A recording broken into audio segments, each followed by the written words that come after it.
جنگل کے ایک اسکول میں کلاس جاری تھی۔ خرگوش ماسٹر صاحب نے اپنی اینک درست کرتے ہوئے پڑھانا جاری رکھا۔ ماں باپ اولاد کی ترقی اور روشن کل کی خاطر اپنی ہر قربانی دینے کے لیے تیار رہتے ہیں۔ وہ اپنے بچوں کے بہتر مستقبل کے لیے اپنا سب کچھ ان پر لگا دیتے ہیں۔ وہ اپنی خوشیاں قربان کر کے اولاد کو خوش دیکھنا چاہتے ہیں، اس لیے ہمیشہ اپنے ماں باپ کا کہنا ماننا چاہیے۔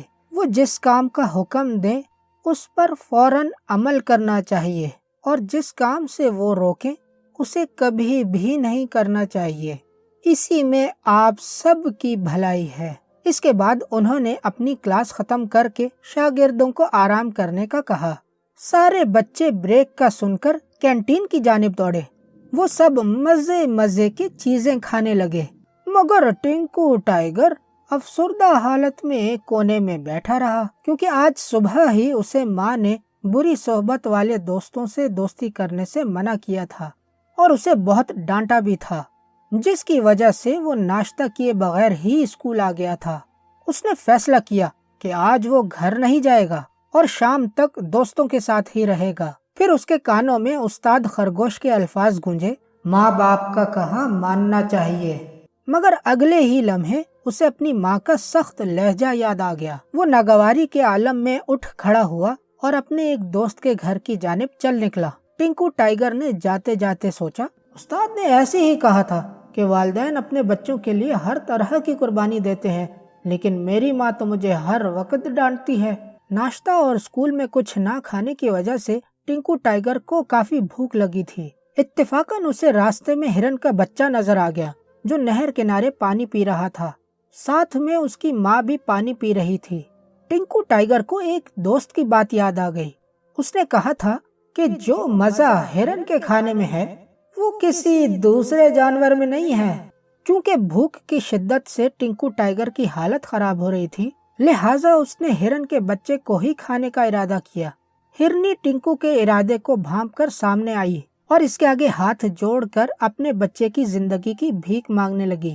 ٹنکو نے انکار کرتے ہوئے کہا، مجھے صبح سے سخت بھوک لگی ہے، میں تو اسی سے اپنی بھوک مٹاؤں گا اور وہ بھی اسی وقت۔ یہ سن کر ہرنی کافی خوفزدہ ہو کر اصرار کرنے لگی، مگر ٹنکو نہ مانا۔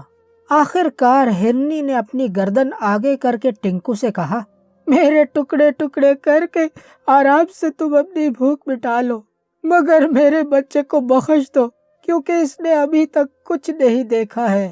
میرے بچے کو تو آئے ہوئے دنیا میں ابھی کچھ ہی مہینے ہوئے ہیں۔ البتہ میں بہت جیلی ہوں، مجھے کھا لو لیکن میرے بچے کو چھوڑ دو۔ یہ سن کر ٹنکو اپنی جگہ ساکت رہ گیا۔